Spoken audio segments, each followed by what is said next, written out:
Hello, good morning, and good afternoon. It's an honor to be with you today for this Peace Through Business Development Forum. It's the first time I've joined you, and I have just been so excited to be able to be a part. I'm joining you today from the great and very, very hot state of Texas.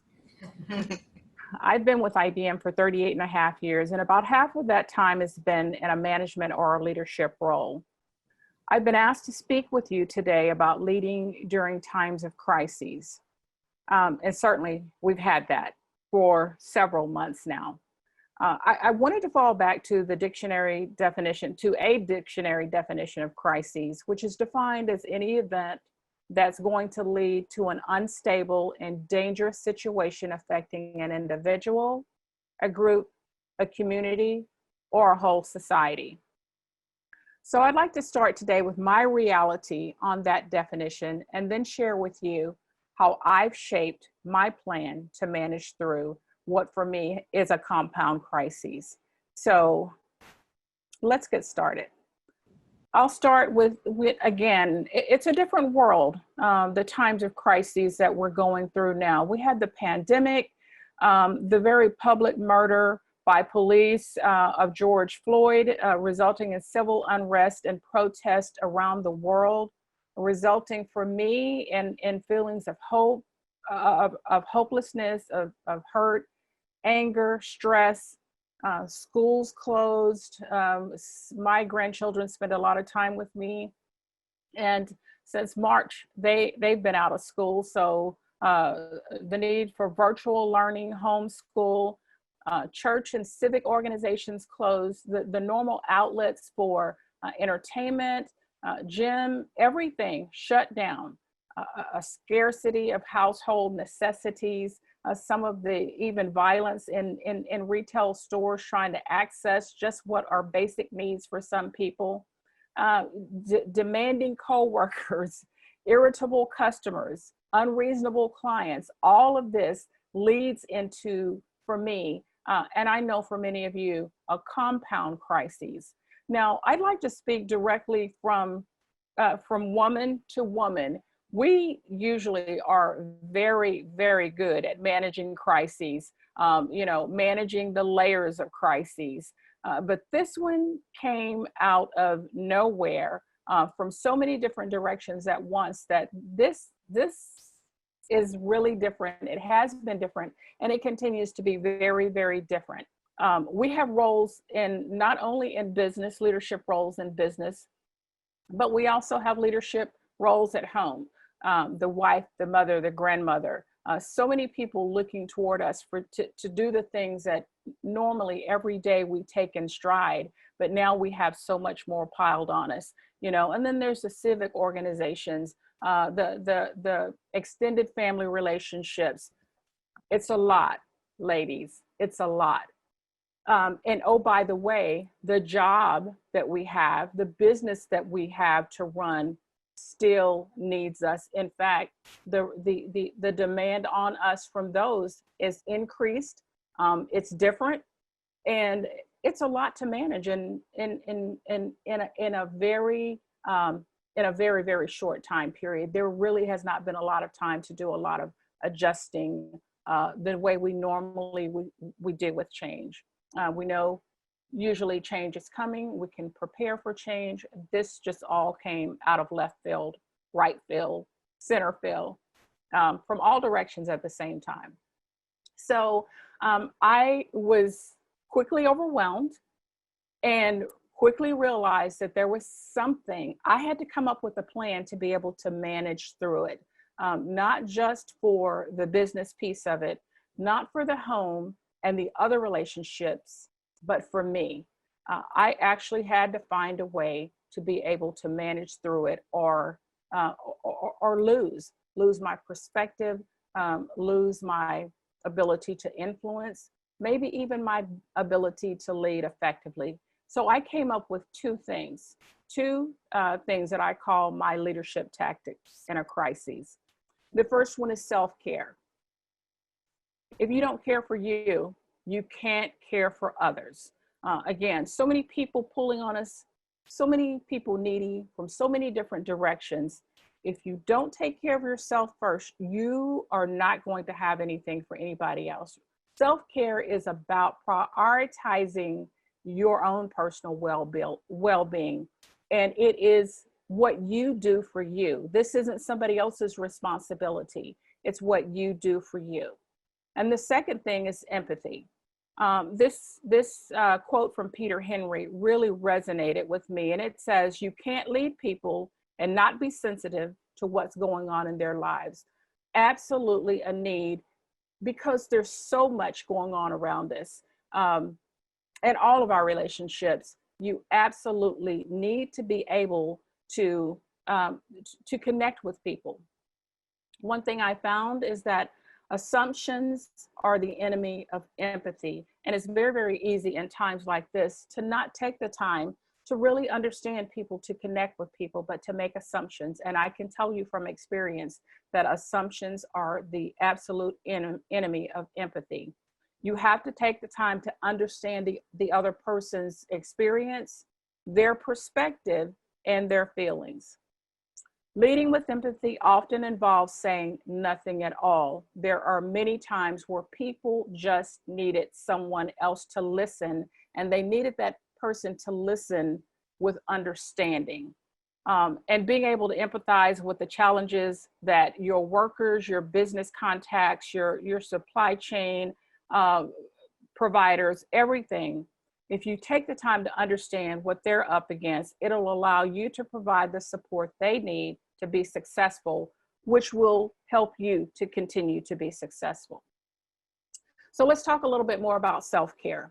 One of the things I want to be clear of up front is that self-care does not necessarily cost you a penny.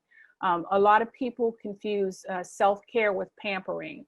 And believe me, I love the facials and you know, the 90-minute massages and the pedicure, and all of that is wonderful, but really that's pampering. Self-care might look more like a bubble bath, or it might be, I heard earlier, setting boundaries. Say no to others and yes to yourself. Maybe yoga, meditation, journaling, whatever works for you. For me, adding 30 minutes or an hour of sleep to my life has been a huge, a huge element in my self-care plan. Because I'm up late at night working, I find myself getting sleepy in the early afternoon. So I allowed myself a 30-minute power nap, maybe even an hour power nap. Makes a huge difference in the rest of my day, in my 24-hour cycle. Another thing I've discovered is absolutely nothing. You'll be amazed at what doing nothing can do for you in terms of self-care. Find the time, make the time to just unplug. And should I happen to answer the phone, you know, during my unplugged time, and someone wants to know what I'm doing, my answer is nothing, nothing, absolutely nothing. I'm enjoying it. Goodbye. And that's it. I have a boundary around that time. That time is for me to just unwind. I'll also share another quote from Maria Barata, PhD, and she says that self-care is taking mindful time to pay attention to you, not in a narcissistic way, but in a way that ensures that you are being cared for by you. Again, the responsibility is yours. It's up to you to ensure that you are being cared for by you. How to practice self-care really is it's a personal journey. Develop a plan for self-care that works for you. I mean, we hear people say all the time, you do you. And this applies more than ever in this case. You do you. You know, I don't go do yoga because somebody else says it works for them. Find what works for you, and you do you. The important part is to find a balance of activities that works for you. And remember, don't feel guilty about it. Don't feel guilty about taking care of yourself. It absolutely is not selfish to make you a priority. So I'd like to give you a couple of self-care reflective thoughts. And I don't think the time is built in for us to do this exercise now. So when you get the slides, I would ask you to just take a few minutes and answer the question, how do you generally practice self-care? And if you have to think very long about that answer, that's not good. And that's an indicator that you need to begin the work on your self-care plan. The other question is, what is one thing you can do today to practice self-care? And I do have a couple of links included, one of which is a link to 20 self-care activities that you can do in 10 minutes or less. And so I think a lot of people think, oh, I need to be able to have the time. I've got to clear the calendar for an hour, or I need to do 30 minutes. Well, these actually can be done in 10 minutes or less, and you can choose multiples of those to do during the day. If they fit, if they work for you, I think it's a lot easier in our busy schedules to be able to carve out 10 minutes at a time, more so than 30 minutes or an hour. So I would encourage you, to really take a look at that. And then also, put some thought into it. What can I do starting today to build my self-care plan? Okay, so my second one was empathy. And I want to start with, being clear that empathy is different from sympathy. When you're sympathetic, you might feel pity for the other person's situation, but there's still a distance between you and their experience. When you're empathetic, you don't just know how someone feels, you understand how they feel, and you can feel it with them. Empathy means being able to understand the needs of others and to be aware of their feelings and how it impacts their perception. Doesn't mean that you have to agree with their perception, their feelings. It just means that you're willing and able to appreciate what the other person is going through. And we hear a lot, oh, I know, but you can't really know if you don't take the time to make that connection with the person. One thing I do want to call out is that, as women leaders, we face a double blind dilemma. So on the one hand, if we lean to what is stereotypically a feminine trait, like kindness or empathy, we're often perceived as weak or vulnerable. On the other side, if we take what is more stereotypically a masculine trait, like being aggressive, or sometimes even assertive, we can come off unlikable. So, that awareness is there. But I believe that as women, we're wired with those things. We're wired with the traits of kindness and being at least empathetic and sympathetic and those soft traits. We're wired with that. And I would say, don't be overly concerned about the perception as of being weak or vulnerable. Some people say, it's touchy-feely. It really is okay to be touchy-feely, especially during these times when we have so much focus on social distancing. We have to be very careful to not emotionally distance ourselves. Generally speaking, empathy is something we tend to reserve for our personal lives. So for example, a heartbroken daughter because, she broke up with her boyfriend, or listening to a frustrated spouse about the things that are going on at work, or even mourning the loss, alongside a friend who lost someone significant in their life. However, empathy can and should also be practiced in our professional relationships. Why? Relationships form because of a fundamental trust between you and your network, you and the people you lead, you and the people in your network, your supply chain, your business relationships. Those are formed because of a fundamental trust between you and the people that you do business with. So when you express empathy, you're developing an experience to people that they're not just listened to, but they're heard.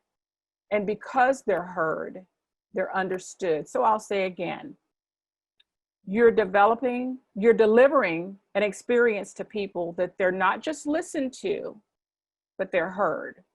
And because they're heard, they're understood.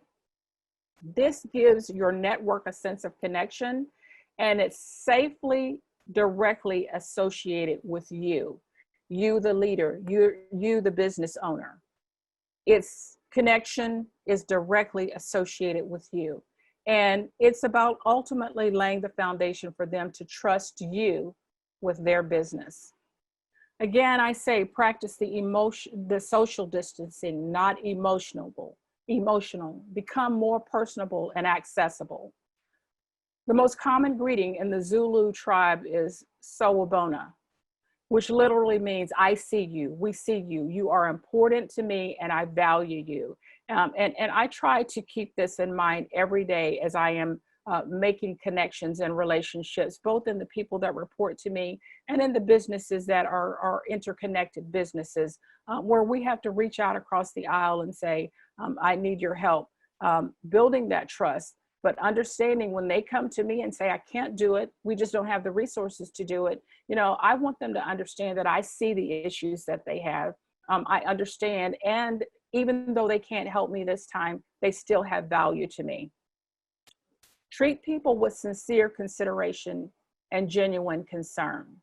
Show it by paying attention, by listening, and responding to what people are telling you, as well as considering what is not to be said. Some things just, again, I said earlier, sometimes it's just about being quiet and listening. Respond honestly and optimistically within reason, but don't talk just for the sake of talking. Transparency is key because everybody living observes these crises through their own unique lens. Not everybody is going to be impacted the way that we are, or that another may be impacted. Everybody's lens is different. And lastly, make the connections. Empathy helps us because it communicates that we're human. We're human, complete with our own weaknesses, our own hurts, and our own fears. This creates a feeling of sameness that gives the other person something to connect to. And when you get the slides, I have included an empathy exercise. And I would encourage you to do this. Have a teammate tell you of a situation that is stressful or challenging for them. Try to imagine exactly what the other person is going through. Put yourself in their shoes. Experience the moment as if it were happening to you, and let your emotions guide you. Once you feel those emotions, voice them. Tell the other person what you're feeling. And I think you'll find that more often than not, your emotional response will be very similar to theirs. And this will cause the other person to feel understood and heard, leading to a greater sense of connection between the two of you. You're not going to be able to relate to every single experience from every single person you encounter, but to truly empathize, you still need some form of connection and understanding. So finally, how do we combine the two? Again, take care of yourself, make that paramount. If you don't have your plan, start making your plan, your self-care plan. And learn to be in touch with your own emotions and be transparent. Make the time, make it a plan, and then make the time for that plan for you. Remember, as I said earlier, that assumptions are the enemy of empathy. Remember that there's a difference between sympathy and empathy. Don't let the fear of vulnerability cause you to not make emotional connections. Be present, be visible, and be available. That's the end of my presentation. I hope you'll be able to get these slides and spend some time on the exercises. I will say again that it has been an honor to be with you today, and all of you be safe, be well, and I wish you great success in all that you do.